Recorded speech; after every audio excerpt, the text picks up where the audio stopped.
Hello দর্শক বন্ধুরা, কেমন আছেন আপনারা সবাই? আশা করছি বেশ ভালো আছেন। ঢালিউডের জনপ্রিয় তারকা দম্পতি শাকিব খান ও অপু বিশ্বাস, যাদের প্রেম, বিয়ে এবং বিচ্ছেদ নিয়ে মিডিয়ার আলোচনার শেষ ছিল না, এবার একটি বড় সিদ্ধান্ত নিয়ে এসেছেন তারা। শোনা যাচ্ছে নিজেদের ভিন্নতা ও ভুল বোঝাবুঝি ভুলে তারা নতুন করে একসঙ্গে সংসার গড়ার পরিকল্পনা করছেন। শাকিব খান ও অপু বিশ্বাসের একমাত্র সন্তান আবরাম খান জয়, যিনি এখন শৈশব পেরিয়ে কৈশোরে পা রেখেছেন, বাবা মায়ের প্রতি তার অনেক দাবি।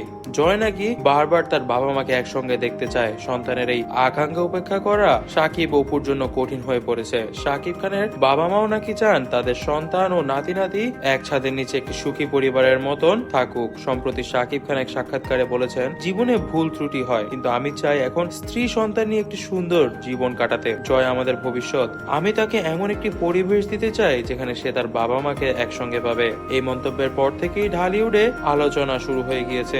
সাকিব ও অপু আবারও একসঙ্গে ফিরে আসতে চাইছেন বলেই জানা যাচ্ছে এখন সবখান থেকে। অপু বিশ্বাসের পক্ষ থেকে সরাসরি কোনো মন্তব্য আসেনি মিডিয়ার সামনে, তবে ঘনিষ্ঠ সূত্র থেকে জানা যায় যে তিনি নিজের ও সন্তানের ভবিষ্যতের কথা ভেবেই সাকিবের এই উদ্যোগকে ইতিবাচক ভাবে গ্রহণ করেছেন এবং অপু বিশ্বাসে নাকি সাকিব খানের সঙ্গে খুব শীঘ্রই একসাথে থাকা শুরু করবেন আবারও। অপু বলেছেন, যদি সাকিব সত্যি পরিবারটিকে গুরুত্ব দিতে এগিয়ে আসেন, আমি সব ভুল বোঝাবুঝি ভুলে আবারও তাকে মেনে নিব। আমাদের সন্তানের সুখের চেয়ে বড় আর কোনো কিছুই হতে পারে না। সাকিবের বাবা মা দীর্ঘদিন ধরেই চান তাদের ছেলে ও পুত্রবধূ আবারও একসঙ্গে সুখী জীবন যাপন করুক। বিশেষ করে নাতি জয়ের কথা ভেবে তারা বহুবার দুই তারকার মধ্যে সমঝোতা করানোর চেষ্টা করেছেন, তবে এর আগে সফল হননি। তবে এবার সফল হয়ে গিয়েছেন সাকিব খানের বাবা মা। তবে আমরা কিন্তু বলতেই পারি, সাকিব খানের ছেলে জয়ও কিন্তু সফল হয়ে গিয়েছে তার বাবা মাকে এক করার ক্ষেত্রে, কারণ তার কথাতেই কিন্তু সাকিব চিন্তা করতে বাধ্য হয়েছেন যে পরিবার থেকে বড় কোনো সম্পদ হতে পারে না। তবে দর্শক বন্ধুরা, আপনারাও কি এমনটাই মনে করেন? যদি মনে করে থাকেন